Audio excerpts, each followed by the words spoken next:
नमस्कार। Janaki FM 106 megahertz Janaki समाचार में अपने के स्वागत है। राजन से सुनल जाओ समाचार।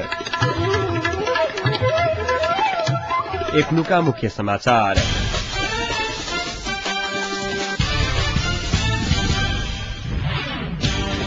शिक्षक यूनियन आ शैक्षिक गणतांत्रिक मंच आह्वान कने आम शैक्षिक हड़ताल 5 दिनक लेल स्थगित। अपना के काज करे के अवसर नहीं भेटाल प्रधानमंत्री डॉक्टर भट्टराई कलक उपराग व्यक्त। कब्जा कने जगह फिर्ता नहीं करे के व्यापक चेतावनी। लाखों विद्यार्थी के भविष्य ऊपर सरकार खिलवाड़ कने विपक्षी दल सबक आरोप। समझौता खारिज कयल गेल तन नेपाल में फेर से कहियो बड़का विदेशी लगानी नहीं आयत। ऊर्जा मंत्री पुष्ट बहादुर बोगटी के चेतावनी। और नेपाल विद्यार्थी संघ 2 लाख विद्यार्थी सबक हस्ताक्षर त्रिभुवन विश्वविद्यालय के उपकुलपति के बुझलक।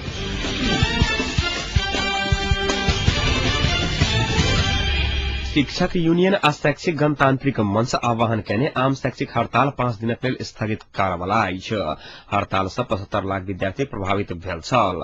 आंदोलनरत नेपाल शैक्षिक गणतांत्रिक मंच आ नेपाल शिक्षक यूनियन आ सरकार बीच आइ दुपहरिया में वार्ता भेल छल। 47 बुंदे मांग पूरा हैत बतौला बाद शिक्षक सब अनिश्चितकालीन आम हड़तालक कार्यक्रम फिर्ता लेबवला अछि। शिक्षक सबके आम हड़ताल के घोषणा के बाद आइ सरकार आ शिक्षक संगठन सब बीच 6ठम चरण के वार्ता भेल अछि। वार्ता में सभा मुख्य सुभाष चंद्र नेमुआंग प्रमुख दल के सचेतक सहित सरकार वाला निकाय के प्रतिनिधि सबके सहायता रहल छल। सरकार आ शिक्षक संगठन बीच ऐसा अगुए सहमति भेल रही तो सार्वजनिक करे के प्रक्रिया नहीं मिल रहा बतौला बाद शिक्षक संगठन बीच सरकार संग के विमर्श बारे में मत बदल स्रोत जनौने छल।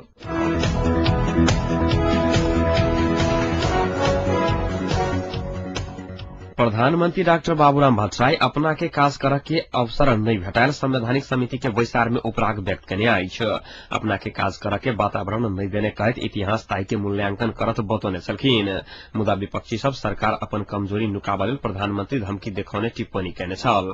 संवैधानिक समिति के वैसार में संविधान निर्माण प्रक्रिया में भ रहल ढिलाई प्रति छोट दल सब आपत्ति जनौने छल। प्रमुख 3 दलक शीर्ष नेता सब कोनो निष्कर्ष में पहुंच नहीं सकल बतौने छल। सहमति के लेल आई 3 दलक वैसार बैठक आ किछु समय आवश्यक भेला बादो संवैधानिक समिति 30 गते धरि स्थगित भेल सभापति नीलाम्बर आचार्य जानकारी देल छथि।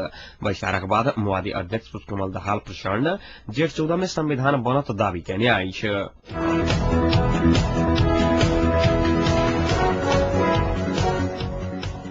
दल सब संग केने सहमति अनुसार कब्जा जगह फिर्ता करे के भेला बादो स्थानीय तह में व्यात पक्ष अखिल नेपाल किसान महासंघ क्रांतिकारी नवलपरासी कब्जा केने जगह फिर्ता नहीं करे के चेतावनी देने अछि। नवलपरासी के विभिन्न ठाम में एखनो करीब 100 बीघा जमीन माओवादी कब्जा में रखने अछि। वैकल्पिक व्यवस्था बिना जोथा किसान के सुकुम्बासी बनाव के निर्णय मानव नहीं छव अपना के मान्य नहीं है चेतावनी दैत आयल व्यात पक्ष निकट किसान कब्जा जगह बेचावाला पार्टी भीतर के तथा बाहर के आरजक तत्व के भंडाफोड़ योजना बनाने स्रोत जनौने अछि।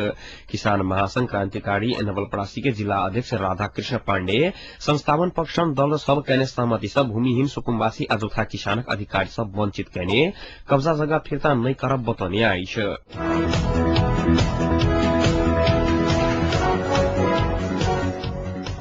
विपक्षी दल सब लाखों विद्यार्थी के भविष्य ऊपर सरकार खिलवाड़ करने आरोप लगने अछि। शिक्षा क्षेत्रक समस्या समाधान कर सरकार अपना सब संग कोनो परामर्श नहीं करे वो सब आरोप लगने अछि। सिंहदरबार में पत्रकार सब संग बातचीत करैत नेपाली कांग्रेस संसदीय दलक नेता रामचंद्र पौडेल सरकार बुद्धि नहीं प्रयोग कयलाक कारण लाखों विद्यार्थी के भविष्य असमंजस में राख के काज करने आरोप लगने छथि। एमाले नेता भीम रावल शिक्षक सब कहने आंदोलन और लाखों विद्यार्थी के भविष्य प्रति सरकार अपना सब संग छलफल नहीं कहने आरोप लगने अछि।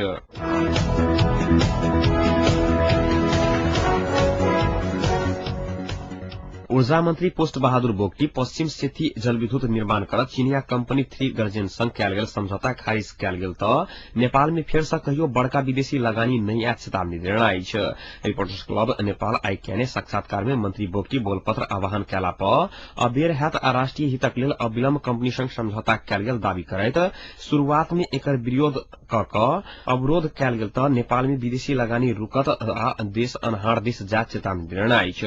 साक्षात्कार में वो मंत्रालय विद्युत ऐन 2049 के धारा 35 अनुसार के व्यवस्था अनुसार सरकार अपने कर सके के व्यवस्था में रही क समझौता कयल गेल उल्लेख करैत उत्पादन लागत बढ़त आ समय सीमा भीतर आर्थिक स्रोत जुटाव नहीं सकला पर समझौता खारिज हो सकत स्पष्ट कयलनि।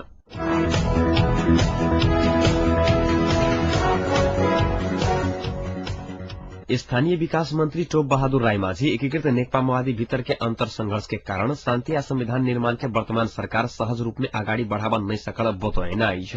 मंत्री राईमाझी वर्तमान सरकारक मुख्य एजेंडा शान्ति आ संविधान रहल बतबैत सेना समायोजन किस दिन में सम्पन्न हैत आ जेठ 14 भीतर संविधान निर्माण हैत बतौना आइछ। सिराहा के लहान में कार्यकर्ता संघ के भेंटघाट के क्रम में वो सम्मानजनक सेना समायोजन एकीकृत माओवादी के मांग रहला बादो हम जे कहब स्या ठीक कहनाई गलत रहल बतौने छलखिन। वर्तमान सरकार संक्रमण काल आ तरल अवस्था में संतुलन कायम करके काज करब बाध्य रहल बतबैत संविधान सभा में रहल शक्ति संतुलन अनुसार संविधान निर्माण हैत बतौने छलखिन।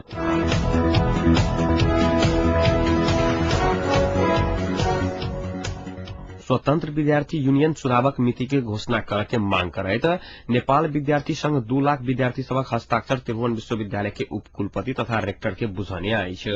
स्वतंत्र विद्यार्थी यूनियन चुनाव के मांग कर रहल निवी संघ परसु धरि चुनावक मिति नहीं तोकल गेल त संघर्ष में उतरा के चेतावनी समेत द चुकल आइछ। अपना सबक मांग के फेर से व्यवस्था कयल गेल त विश्वविद्यालय पदाधिकारी सबके कार्यकक्ष में प्रवेश में रोक लगाए नेवी संघ जनौने आइछ। यूनियनक चुनाव प्रक्रिया के संबंध में विभिन्न मंत्रालय आ विद्यार्थी संगठन सब बीच सहमति होवा नहीं सकलाक बाद चुनाव अन्यल में पड़ल आइछ। विश्वविद्यालय के कैलेंडर अनुसार ई वर्ष 24 के चुनाव भ जाएक चाहिए।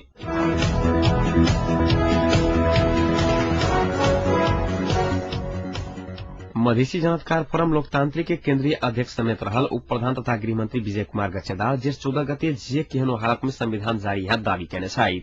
जनकपुर विमानस्थल पर पत्रकार सब संगे बातचीत करे के क्रम में मंत्री गच्छेदार शान्ति या संविधान बाहेक कोनो विकल्प पार्टी सब संगे नहीं रहल दावा केने छथि। संविधानको लागि नै अहिलेको वर्तमान गठबन्धन निर्माण भएको भविष्य कारण देशको दुईटा महत्वपूर्ण राष्ट्रिय कार्यभार शान्ति प्रक्रिया पूरा गर्ने र संविधान पेश गर्नुभन्दा अगाडि बनाउने। त्यसकारण यी दुवै कार्य पूरा गर्ने बाहेक कोहीसँग कुनै विकल्प बाँकी छैन। त्यसकारण देशका ठूला पार्टी साना पार्टी सबै संविधान निर्माणमा र शान्ति प्रक्रिया पूरा गर्नमा सहयोगात्मक भूमिका गर्नुपर्छ र देश 14 गते भन्दा अगाडि यो दुई कार्य पूरा शान्ति प्रक्रिया त 2 हप्ताभित्र बाँकी रहेको सेना समायोजन कार्य पूरा गर्ने कार्य अगाडि बढ्छ। संविधान पनि त्यसपछि संविधान निर्माणको काम पनि समयभित्र। शान्ति प्रक्रिया में उल्लेखीय प्रगति भेल कहत मंत्री गच्छेदार 2 सप्ताह भीतर में माओवादी के सेना समायोजन हैत बतौने छलखिन। सरकार गठन के समय में नेकपा माओवादी और मधेसी मोर्चा बीच भेल 4 सूत्रीय समझौता कार्यान्वयन करे के बारे में प्रधानमंत्री डाक्टर बाबूराम भट्टराई सहमति जना चुकला कारणे 4 सूत्रीय समझौता के बारे में दल सब कतबो विरोध कलाक बादो पूरा हाथ विश्वास व्यक्त करे छलैथ। देश में एखनो 1,70,000 से बेसी गोटे नागरिकता सब वंचित रहला स गृह मंत्रालय द्वारा जारी कयल गेल परिपत्र सर्वोच्च अदालत के रोक के कारण कार्यान्वयन में आवन नहीं सकला से एकर विकल्प के बारे में दल सब बीच विमर्श जारी रहत बतौने छलखिन।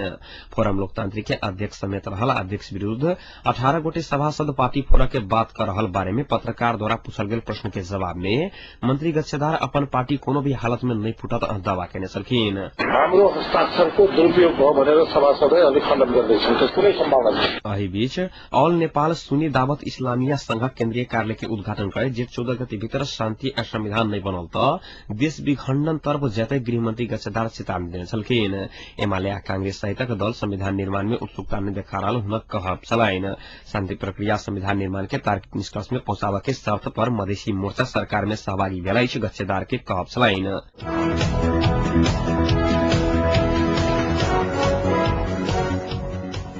महतरी जिला के सहसोल में आई सड़क दुर्घटना में एक गोटे के मृत्यु भगल एक गोटे गंभीर घायल भेल। जलेश्वर सड़क खंड अंतर्गत सहसोल वार्ड नंबर 8 के साइड देव के क्रम में एक मोटरसाइकिल ट्रैक्टर के चपेटा में आबि गेल छल। दुर्घटना में मोटरसाइकिल के पाछा सीट पर बैसल महतरी श्रीपुर वार्ड नंबर 8 राजकिशोर राय यादव के मृत्यु भगल मोटरसाइकिल चालक ओही गामक विजय पंडित सेहो घायल भेल। जिला प्रहरी कार्यालय महतरी के अनुसार ज2 7611 नंबर की मोटरसाइकिल के ज1 3880 नंबर के ट्रैक्टर ओवरटेक क्रम में टक्कर देने छल। यादव के घटनास्थल में मृत्यु भेल त ट्रैक्टर आ चालक पुलिसक नियंत्रण में रहल पुलिस जनौलक अछि।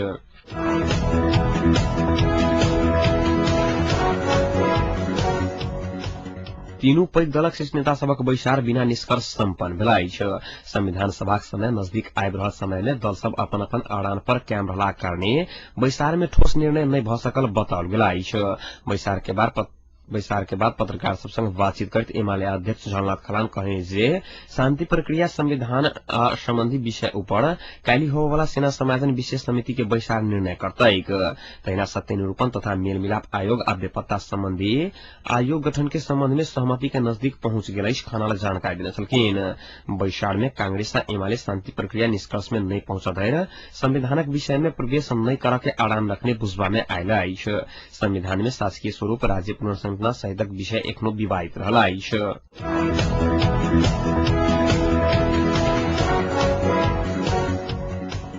राष्ट्रिय मानव अधिकार आयोग आइस आह्वान कयल गेल विद्यालय बंदक कार्यक्रम फिर्ता लेबा लेल आग्रह कयने छल। आयोग आई एकटा विज्ञप्ति जारी करैत विद्यालय बंदक घोषणा से निर्बाध शिक्षा प्राप्त करऽ के धियापुता के नरसिंहता अधिकार के हनन भेल अछि उल्लेख करैत सरकार द्वारा जारी कयल गेल विद्यालय शांति क्षेत्रक ढांचा आ कार्यान्वयन निर्देशिका 2068 के सेहो उल्लंघन भेल जनौलक अछि। शिक्षक सभक जायज मांग के वार्ता के माध्यम से संबोधन करबा लेल सरकार से आयोग आग्रह समेत कयने अछि।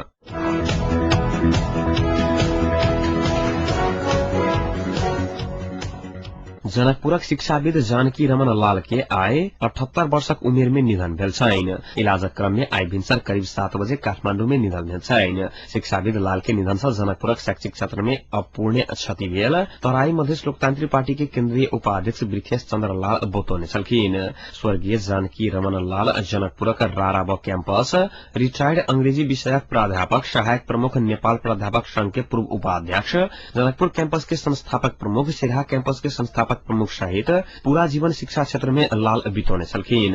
शिक्षा क्षेत्र में हुनक विभिन्न पाठ्य पुस्तक के पाठ्यक्रम बनाबे में पैघ योगदान रहल छनि। लाल के बेटा आ पुतहुआ इंग्लैंड में डॉक्टर पेशा से आबद्ध छथि। स्वर्गीय लाल के आइ पशुपति आर्यघाट में अंतिम दाह संस्कार कयल गेल हुनक पारिवारिक स्रोत जनौने अछि।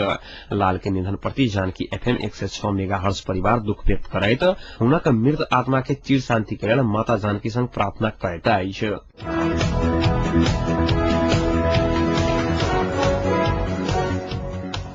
जनकपुर सिगरेट फैक्ट्री के महाप्रबंधक के रूप में हृदय नारायण मिश्र आई अपन कार्यभार संभालने छथि। पुष 28 गते संपन्न मंत्रिपरिषद के बैसार दोसर व्यवस्था नहीं होबधरि मिश्र के फैक्ट्री के महाप्रबंधक में नियुक्त कयने छल। करीब 1 वर्ष जनकपुर सिगरेट फैक्ट्री महाप्रबंधक विहीन अवस्था में छल। पूर्व महाप्रबंधक श्याम कुमार महतो कार्यालय में उपस्थित नहीं भेला से कारखाना महाप्रबंधक विहीन अवस्था में पहुंचला से मिश्र ऐसा पहिने नेपाल सरकार से नफी विभाग में कार्यरत छला।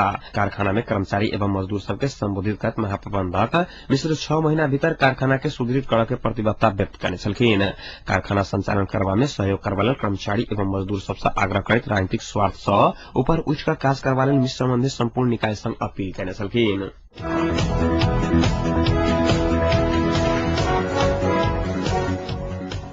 अब एक अंतर्राष्ट्रीय प्रसंग। बीतल वर्ष मार्च 11 तारीख के दिन जापान में आयल 9 एक्टर स्केल के भूकंप के आई 1 वर्ष पूरा भेल अछि। शक्तिशाली भूकंप के बाद आयल सुनामी आ भूकंप में पड़ कर करीब 19,000 व्यक्ति के जान गेल छल। जापानक उत्तर पूर्वी तटबंधी क्षेत्र में आयल वो भूकंप आ सुनामी के 1 वर्ष पहुंचल याद में आई वही क्षेत्रक नागरिक सब 1 मिनट मौन धारणा समेत कने समाचार प्राप्त भेल अछि। एहि भूकंप आ सुनामी से 19,000 व्यक्ति के जान गेल आ लाखों व्यक्ति विस्थापित भेल छल।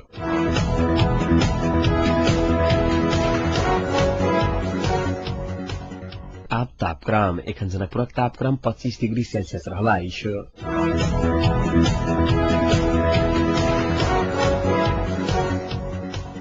प्रमुख समाचार अंत में एक बेर फेर सा।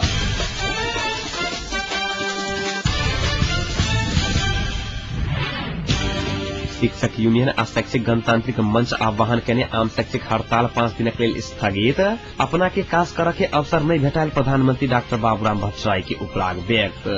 कब्जा केने जगह फिरता नहीं करऽ के व्यापक पक्षक चेतावनी। लाखों विद्यार्थी के भविष्य पर सरकार खिलवाड़ केने विपक्षी दल सब लगौलक आरोप। समझौता खारिज कयल गेल त नेपाल में फेर से कहियो बड़का विदेशी लगानी नहीं आयत ऊर्जा मंत्री पुष्प बहादुर बोगटी के चेतावनी। नेपाल विद्यार्थी संघ 2 लाख विद्यार्थी सभक हस्ताक्षर त्रिभुवन विश्वविद्यालय के उपकुलपति के बुझौलक।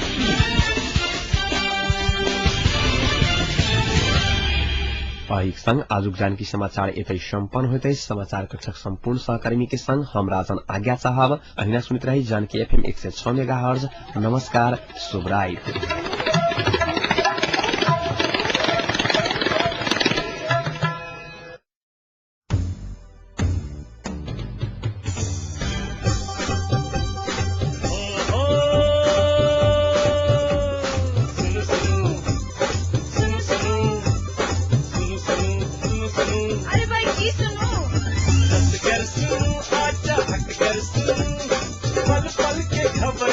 बैसल सुनू जानकी अरियम सदकन अही सबके आई मन माफी सफल बाट ऐसा सुनू जानकी अरियम सदकन अही सबके आई मन माफी सफल बाट ऐसा सुनू सुनू सुनू विकलांग गर्व जानकी अरियम 106 मेगा